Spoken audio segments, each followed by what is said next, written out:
بسم اللہ الرحمن الرحیم نحمدہ ونصلی علی رسولہ الکریم۔ یہ واقعہ کتنا سچا ہے، اس کی کیا حقانیت ہے، میں اس کی تفصیل میں نہیں جانا چاہتا۔ میں صرف اور صرف بطور عبرت کے اس واقعے کو آپ کے سامنے نقل کرنے لگا ہوں، اور اس واقعے سے ایک سبق ہمیں حاصل ہوتا ہے۔ میں اس سبق کی طرف آپ کی توجہ دلانا چاہتا ہوں۔ پہلے واقعہ سماعت فرما لیجئے۔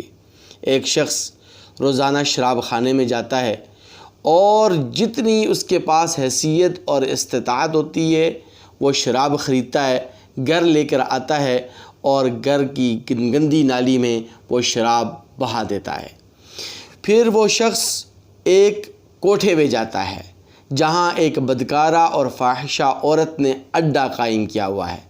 وہاں پہ جاتا ہے، وہاں پر جا کر اس فاحشہ بدکارہ عورت کو ایک رات کی فیس دے دیتا ہے، اور اسے کہتا ہے کہ آج کی رات کی فیس تجھے وصول ہو گئی، اب تو اپنے دروازے بند کر دے اور سو جا، اور واپس گھر میں آ جاتا ہے۔ بیوی اسے کہتی ہے کہ تو ایسا کیوں کرتا ہے؟ تو وہ جواب میں کہتا ہے کہ میں اتنا ہی کر سکتا ہوں کہ آج میں نے جتنی شراب خریدی اور آ کر بہا دی، کم از کم اس شراب جو میں نے شراب خریدی ہے، تو جتنے لوگ اس شراب کو پیتے تو وہ کم از کم وہ لوگ شراب پینے سے بچ گئے، اتنا بوجھ تو گناہوں کا کم از کم ہلکا ہو گیا۔ اور آج کی رات وہ فاحشہ عورت جتنے گناہ کرتی، جتنی بدکاری کرتی، اس کی فیس میں نے ادا کر دی۔ آج کتنے لوگ اس عورت کے ساتھ منہ کالا کرنے والے وہ گناہ سے بچ گئے، اور گناہوں کا بوجھ ہلکا ہو گیا۔ وہ عورت اسے کہتی، وہ بیوی اپنے خاوند سے کہتی کہ تم یہ جو کام کر رہے ہو، کام تو بڑا اچھا ہے، لیکن یاد رکھو جس دن تو مرے گا، فوت ہوگا، تیرا انتقال ہوگا، اس وقت تیرا جنازہ پڑھنے والا بھی کوئی نہیں ہوگا۔ اللہ تبارک و تعالیٰ کی طرف سے کرنا ایسا ہی ہوا، لیکن وہ شخص بڑا ایمان والا تھا، اسے اللہ تبارک و تعالیٰ کی ذات پر بڑا بھروسہ تھا۔ وہ اپنی بیوی سے جواب میں کہتا کہ یاد رکھو میرا جنازہ وقت کا بادشاہ پڑھے گا، اور بڑے بڑے علماء، اولیاء اللہ اور نیک اور صالح لوگ میرا جنازہ پڑھیں گے۔ اللہ تبارک و تعالیٰ کی طرف سے فیصلہ ہوا، اور اس کی موت کا وقت قریب آ گیا، وہ فوت ہو گیا۔ تو لوگوں نے اسے بیچ چوراہے پر پھینک دیا، اس کی لاش کو بیچ چوراہے پر پھینک دیا۔ کوئی اس کی لاش کو اٹھانے والا کوئی نہیں، کوئی اس کو دفنانے والا نہیں۔ تو ترکی کا خلیفہ سلطان مراد کا وہاں سے گزر ہوتا ہے۔ وہ لوگوں سے پوچھتا ہے کہ اس لاش کو تم اٹھا کیوں نہیں رہے، اس مردے کو دفنا کیوں نہیں رہے؟ تو وہ لوگ آگے سے جواب دیتے کہ یہ شخص شرابی تھا، شراب کا عادی تھا، یہ فلاں عورت کے کوٹھے پہ جاتا تھا، اس لیے یہ بہت سخت گنہگار اور سیاہکار بندہ تھا، اس لیے ہم تو نہ اس کو دفنائیں گے، نہ اس کو کفنائیں گے، اور نہ ہی اس کی نماز جنازہ پڑھیں گے۔ ترکی کا خلیفہ سلطان مراد اپنی فوج کو حکم دیتا ہے کہ اس لاش کو اٹھاؤ، اس مردے کو اٹھاؤ، اس کے گھر چلتے ہیں۔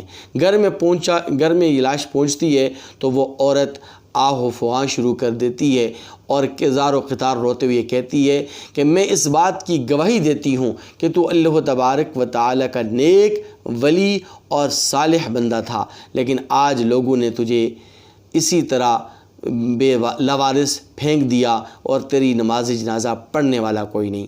بادشاہ اس سے پوچھتا ہے، ترکی کا خلیفہ سلطان مراد اس سے پوچھتا ہے کہ تو واقعے کی حقیقت بتلا، تو کیوں ایسا کہہ رہی ہے کہ یہ اللہ کا نیک اور ولی ہے، جبکہ لوگ یہ کہہ رہے ہیں کہ یہ تو شرابی تھا، یہ تو زانی تھا، یہ تو بدکار آدمی تھا۔ وہ عورت پوری صورتحال سے جب بادشاہ کو آگاہ کرتی ہے، ترکی کے خلیفے کو آگاہ کرتی ہے، اور ترکی کا خلیفہ سلطان مراد آہ زار و قطار رونا شروع کر دیتا ہے، آہ و فغاں شروع کر دیتا ہے، اور آنکھوں سے آنسو جاری و ساری ہو جاتے ہیں، اور وہ پورے ملک کے اندر اعلان کرتا ہے کہ آج اس شخص کی نماز جنازہ میں خود پڑھاؤں گا، اور ملک کے تمام علماء، اولیاء اللہ اور صلحاء اس کی نماز جنازہ میں شرکت کریں گے۔